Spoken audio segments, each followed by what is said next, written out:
Good morning and जय हिंद प्यारे बच्चों। आप लोगों का बहुत बहुत स्वागत है मेरे इस यूट्यूब चैनल में जिसका नाम है क्वालिटी एजुकेशन फॉर ऑल। बच्चों, आज 14 जनवरी है और आज की इस तारीख पे पूरे देश में अलग अलग रूपों में हम लोग मकर संक्रांति का त्यौहार मना रहे हैं। और देखिए, मुझे आज का यह वीडियो बनाने की ज़रूरत क्यों समझ में आई। बच्चों, आप लोग कहीं न कहीं से हिंदी न्यूज़पेपर के माध्यम से यह पढ़ रहे होंगे कि आज की तारीख से सूर्य उत्तरायण होने लगता है। तो मुझे यह लगा कि जो हमारे हिंदी भाषी बच्चे हैं और वो तो इन चीज़ों को समझ पाएंगे थोड़ा सा, लेकिन जो बच्चे सीबीएसई बोर्ड से पढ़े हैं, जो अधिकतर इंग्लिश टर्म्स को जानते हैं, हो सकता है उनको यह सारी चीज़ें समझने में दिक्कत हो। इसलिए मुझे लगा कि इसको आपको कायदे से इलेबोरेट करना चाहिए इंग्लिश के साथ पूरी हिंदी के टर्म्स को यूज़ करते हुए। तो चलिए हम लोग शुरुआत करते हैं कि आखिर यह सूर्य का उत्तरायण होना क्या है और यह मकर संक्रांति का भौगोलिक महत्व क्या है, मतलब ज्योग्राफिकल पॉइंट ऑफ व्यू से। आज हम लोग इस वीडियो में ज्योग्राफी की चर्चा करेंगे। देखिए बच्चों, आप लोगों को पता है कि आप सब लोगों ने ग्लोब देखा हुआ है जो कि पृथ्वी का एक मॉडल कहलाता है, और आपको यह भी पता है कि हमारी पृथ्वी अपने अक्ष पर यानी एक्सिस पे लगभग 23.5 डिग्री झुकी रहती है।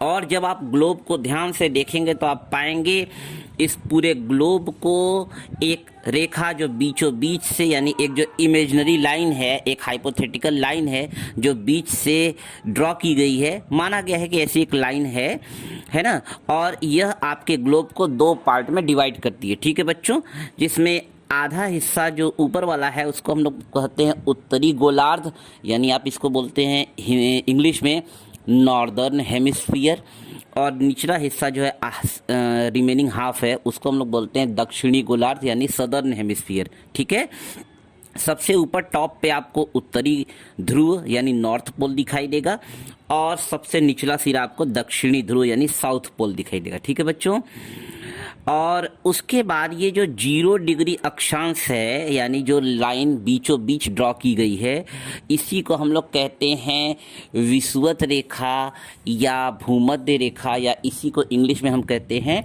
इक्वेटर। ठीक बच्चों, और इसी तरह से जब आप ऊपर उत्तरी दिशा में यानी नॉर्थ डायरेक्शन में बढ़ेंगे तो आपको 23.5 डिग्री उत्तरी अक्षांश यानी आपको एक रेखा दिखाई देगी 23.5 डिग्री पे, जिसको हम लोग कहते हैं कर्क रेखा, है ना बच्चों। इसी को हम लोग इंग्लिश में कहते हैं ट्रॉपिक ऑफ कैंसर। ठीक है, इसी तरीके से 23.5 डिग्री यानी 23.5 डिग्री जब आप दक्षिण दिशा में आएंगे तो आपको एक रेखा दिखाई देगी जिसको ऊपर लिखा रहेगा दक्षिणी अक्षांश, और इसी को हम लोग इंग्लिश में कहते हैं ट्रॉपिक ऑफ कैप्रिकॉर्न, और हिंदी में इसी को हम लोग कहते हैं मकर रेखा। ठीक है बच्चों, तो हो सकता है आप लोग थोड़ा थोड़ा गेस कर रहे हैं कि ये मकर रेखा, मकर संक्रांति, अगर आप ऐसा सोच रहे हैं तो बिल्कुल सही सोच रहे हैं। मैं अब इसी पे बात करने जा रहा हूँ, लेकिन थोड़ा सा और मैं डिटेल आपको बता दूँ। इसी तरह जब आप उत्तरी दिशा में जाएंगे तो आपको 66.5 डिग्री उत्तरी अक्षांश दिखाई देगा नॉर्थ डायरेक्शन में, इसको आप कहते हैं आर्कटिक सर्कल। इसी तरह 66.5 डिग्री जब दक्षिण दिशा में देखेंगे तो एक लाइन है जिसको हम लोग कहते हैं अंटार्कटिक सर्कल। ठीक है बच्चों, तो यह तो डिटेल था आपके ग्लोब का। अब देखिए हम लोग बात करते हैं इस मकर रेखा यानी ट्रॉपिक ऑफ कैप्रिकॉर्न के और सूर्य के मूवमेंट की, है ना बच्चों। तो देखिए होता क्या है कि आपको पता है कि जनवरी के समय, अभी आप दिसंबर से देख रहे हैं, नवंबर, दिसंबर, जनवरी, इन सब महीनों में ठंड पड़ी है ना।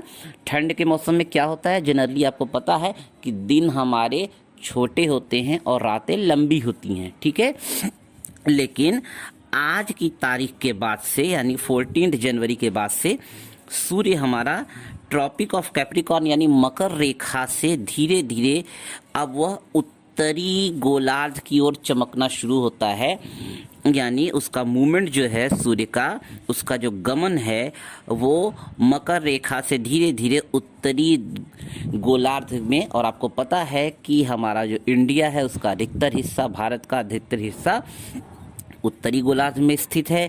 इसीलिए अब यानी 14 जनवरी के बाद से धीरे धीरे गर्मी बढ़नी शुरू हो जाती है।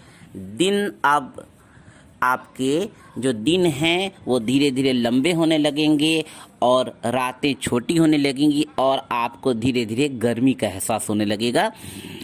यही प्रक्रिया बच्चों जो हम लोग मकर संक्रांति कहते हैं, सूर्य का उत्तरायण होना, मतलब अब जो सूर्य अभी तक दक्षिणी गोलार्ध में चमक रहा था, अब वो धीरे धीरे उत्तरी गोलार्ध के हिस्सों पे अपनी गर्मी बिखेरेगा। और आपको पता है सूर्य को हम लोग कहते हैं इस पृथ्वी पे ऊर्जा का सबसे बड़ा स्रोत, means the largest source of energy is sun, है ना। तो बच्चों इस तरीके से आप एक्चुअली क्या है कि आप अभी तक ट्रॉपिक ऑफ कैप्रिकॉर्न पढ़ा करते थे। आप हो सकता है इसको मकर रेखा कहते हैं इंग्लिश में, हिंदी में यह नहीं पता होगा आपको। इसीलिए मुझे लगा कि सूर्य का उत्तरायण होना क्या है और मकर रेखा, मकर संक्रांति, इन सारी चीज़ों को जोड़ के मुझे लगा कि आपको बताना चाहिए। तो बच्चों मुझे विश्वास है कि आपको ये चीज़ें समझ में आई होंगी और अगर आपको डाउट हो तो आप फिर से इस वीडियो को रिवर्स करके देख सकते हैं। आज के लिए बच्चों इतना ही। नमस्ते, जय हिंद।